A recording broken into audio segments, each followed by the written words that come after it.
अभी आप सुनेंगे स्टोरी टेल ओरिजिनल रेख्ते के उस्ताद, मेरी यानी अभिषेक शुक्ला की आवाज में। इश्क के आईने में मीर तकी मीर। मीर मरना पड़े है खूबां पर, मीर मरना पड़े है खूबां पर, इश्क मत कर के बदबला है इश्क। आदमी की फितरी पहचान क्या है? ये सवाल कई हजार सालों से दुनिया के कोने कोने में गूंज रहा है। जवाब के नाम पर अगर इंसानी सभ्यता के पास कुछ है तो विचारों की एक ऐसी डोर जो न तो कहीं शुरू होती है और न कहीं खत्म। 21वीं सदी की हैरान कुन आधुनिकता के दौर में दाखिल होने के बाद भी इस पर एक राय कायम नहीं हो सकी है कि आदमी हालात की पैदावार है या हालात आदमी की। कयास बहुतेरे लगाए गए हैं लेकिन साबित कुछ नहीं हुआ है। हाँ, थक हार कर सबने ये जरूर मान लिया है कि रोटी, कपड़ा और मकान आदमी की बुनियादी जरूरियात हैं।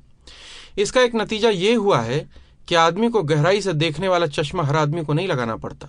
चुनांचे बहुत से लोग नदी के किनारे सिर्फ फोटो खिंचाकर ही संतुष्ट हो जाते हैं। उन्हें वजूद को साबित करने के लिए नदी में कूदने की जरूरत नहीं पड़ती। फिर भी अगर इतिहास की समीक्षा की जाए तो ये पता लगाना मुश्किल नहीं है कि जिंदगी की नदी में दो तरह के भंवर निरंतर पड़ते रहे, एक इश्क और दूसरा डर।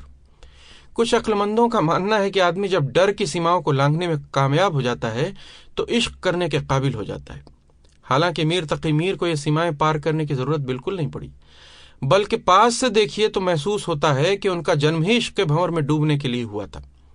मीर इस भंवर की जद में आए तो जरूर, लेकिन इस तरह आए कि न सिर्फ इश्क का अफसानवी जमाल बढ़ गया बल्कि यह भी मुस्तनद हो गया कि इश्क डर के उलट एक ऐसा आईना खाना है जिसमें आदमी अपने अक्स के साथ साथ खुदा का प्रतिबिंब भी देख सकता है। अनायास ही खुसरो का दोहा याद आता है, खुसरो दरिया प्रेम का उल्टी वा की धार, जो उभरा सो डूब गया, जो डूबा सो है पार।